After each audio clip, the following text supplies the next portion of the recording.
Baik, kata Rumi, aku mencintai teman-temanku tidak dengan hati atau pikiranku untuk berjaga-jaga. Karena hati bisa berhenti, karena pikiran bisa lupa. Aku mencintai mereka dengan segenap jiwa, karena jiwa tidak pernah mati atau lupa. Jadi sumber cinta kita jangan hanya hati, jangan hanya pikiran. Bukan berarti, Pak, berarti kalau mencintai tidak pakai pikiran, tidak pakai hati. Bukan begitu maksudnya. Jangan hanya itu berarti jangan berhenti di situ. Karena kalau pakai hati saja bisa berhenti. Bisa berhenti itu bukan maksudnya kena penyakit jantung karena hatinya berhenti. Berhenti itu hati itu bolak-balik.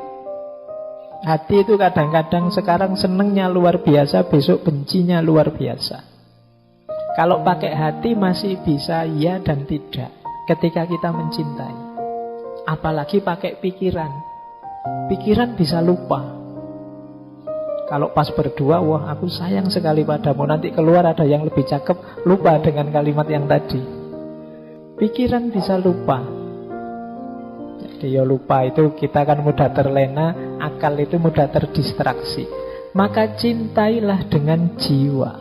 Jadi mencintai dengan jiwa itu mudahnya kita melihat hakikat terdalam dari seseorang. Manusia itu siapapun dia, di level terdalamnya, di situ ada ruhnya Allah. Wa nafakha fihi min ruhi. Yang di situ ada citranya Allah. Jadi pertemuannya tidak hanya pertemuan dua akal, tidak hanya pertemuan dua hati, tapi juga pertemuan dua jiwa.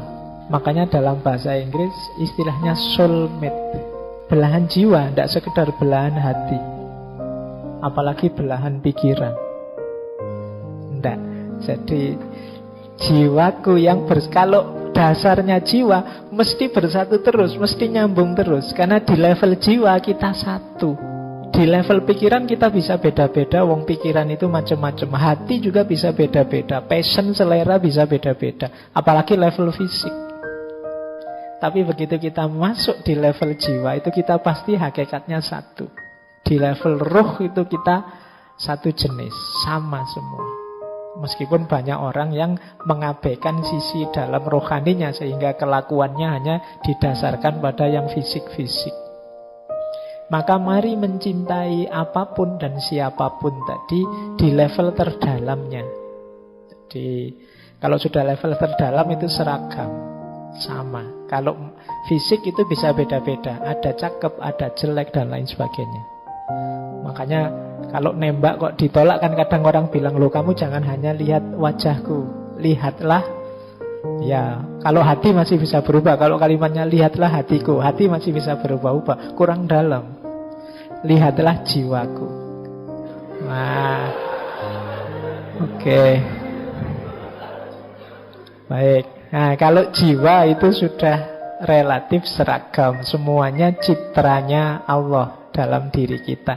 Ini yang jadi penciri pembeda manusia dengan manusia yang manusia dengan semua yang bukan manusia. Baik, ini filosofinya agak dalam ya. Nah, ini kalimat ini bagus. Tidak ada kerahiban dalam Islam yang ada kebersamaan dan kasih sayang. Nabi Shallallahu Alaihi Wasallam selalu bertindak atas dasar kepentingan bersama. Karena pertemuan para roh memiliki pengaruh yang besar dan penting.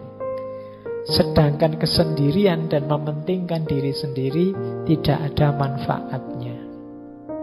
Jadi kalimat pertama, kata pertama tidak ada kerahiban dalam Islam itu sebenarnya ingin menegaskan bahwa dalam Islam semua orang itu dipandang setara. Setiap manusia dianggap bernilai. Jadi tidak boleh level. Manusia itu tidak boleh ada yang diposisikan level. Ini manusia posisi tinggi, ini manusia posisi rendah. Karena satu-satunya di atas makhluk itu Khalik. Kalau ada makhluk yang kita posisikan di atas makhluk, itu berarti ada makhluk yang posisinya setara dengan Khalik. Kalau dalam Islam ini namanya musyrik. Maka iya, para ulama penting, guru-guru kita penting, tapi dia tidak di atas kita. Hanya memang fungsi dan peran serta jasa mereka besar. Jadi itu yang dimaksud tidak ada kerahiban, tidak ada yang posisinya hierarkis, yang ada semua setara. Maka dalam kesetaraan itu relasi paling ideal adalah kebersamaan dan kasih sayang. Makanya Nabi itu orang-orang dekatnya tidak disebut muridnya atau anak buahnya, tidak, tapi sebutannya sahabat. Jadi ini untuk menegaskan kesetaraan. Kalau sahabat setara, kalau setara roh dan roh bisa bertemu. Jangan merasa enak kalian lebih tinggi dari yang lain. Misalnya merasa, Pak saya lebih penting kok Pak, Pak saya lebih hebat kok Pak. Itu berarti kalian memposisikan diri lebih tinggi dari yang lain.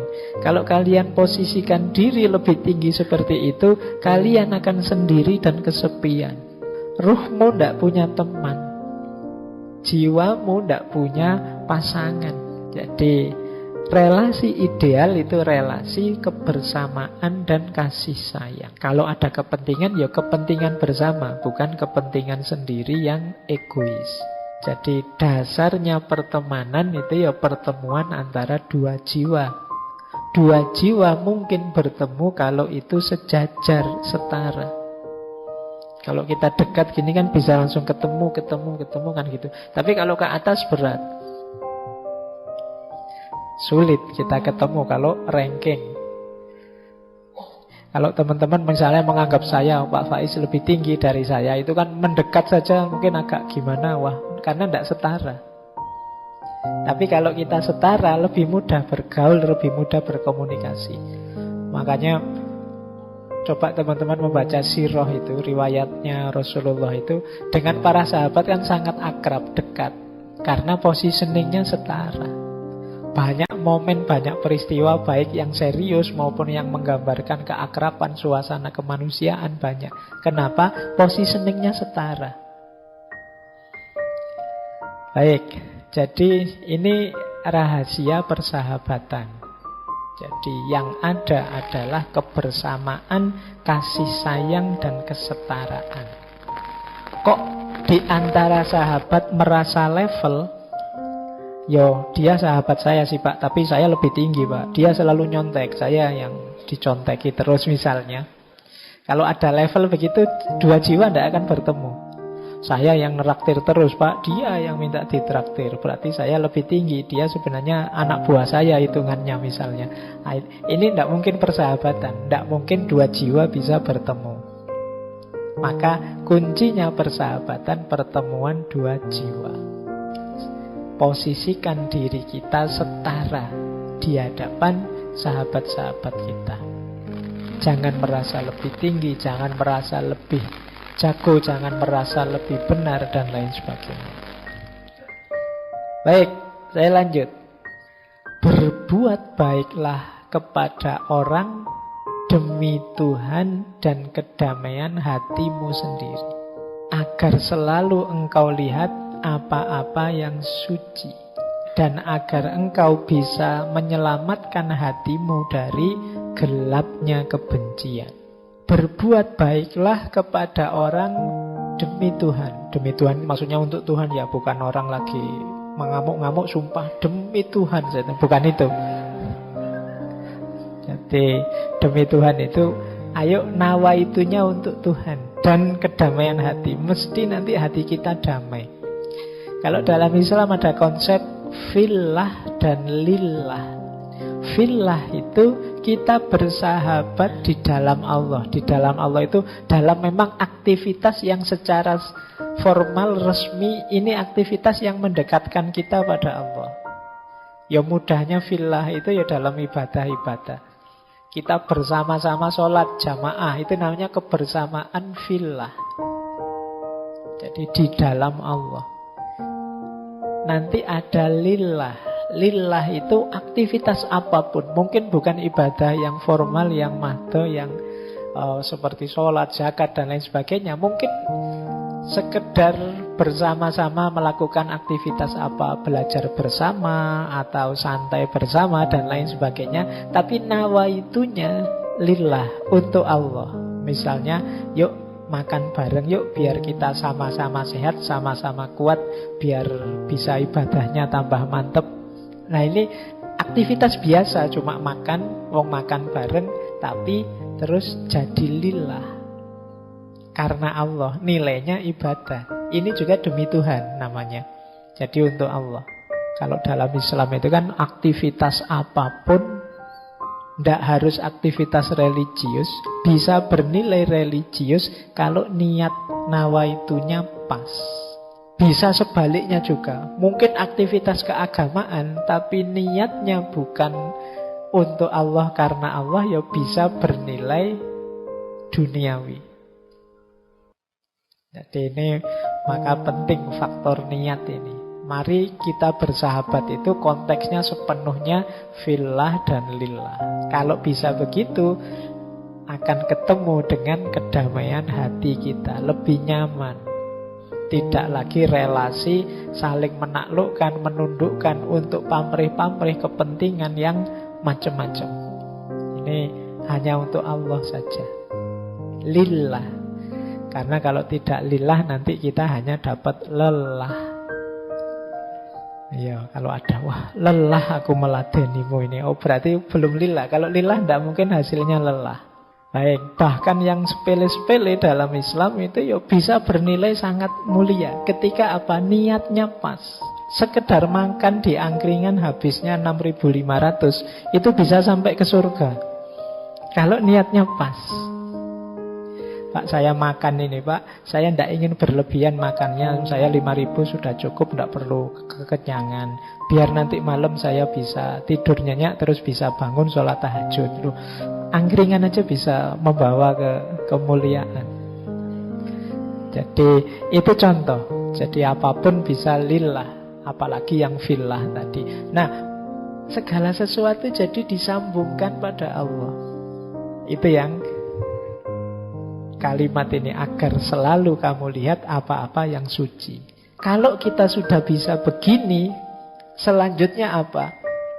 Hati kita akan selamat, bersih dari kebencian demi kebencian. Ada banyak alasan kita membenci sesuatu, tapi kalau alasan yang biasanya membuat kita benci itu kita sambungkan pada Allah, maka dia akan berubah jadi suci, jadi sakral, justru mendekatkan kita pada Allah. Misalnya ada orang yang kurang ajarnya luar biasa atau jahatnya luar biasa. Loh, itu kalau kita berhenti di fenomena kejahatan dan kekurang ajaran itu, lahirnya mungkin kebencian demi kebencian. Batin kita tidak selamat. Akhirnya apa? Jahatnya orang lain menjadi sumber buruknya kita. Dia yang jahat, kita yang benci. Kan akhirnya kita juga ikut jelek. Wong kita memelihara kebencian dalam diri kita. Biar tidak begitu apa? Posisikan dia seperti tadi, dalam konteks fillah atau lillah tadi. Oh iya ya, memang Allah itu yang mengatur segalanya, menciptakan segalanya, termasuk keragaman manusia. Ada orang baik, ada orang jahat. Ya kuasanya Allah, ujian bagi kita. Ini kan nanti urusannya terus ke atas.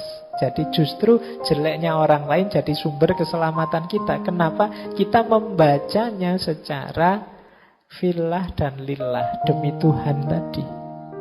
Jadi dalam persahabatan, ya mari kita rangkai konteksnya adalah semuanya demi Allah. Sebenarnya dalam hal apa saja, tidak mungkin dipisah. Pak, ini urusan dunia, ini urusan akhirat. Kalau kita pinter memanage hati, memanage niat, ya semuanya bisa akhirat sekaligus dunia. Jadi yang dunia-dunia bisa bernilai akhirat, yang akhirat bisa bermanfaat untuk dunia. Ini menurut saya yang disebut beragama yang utuh, yang kafah.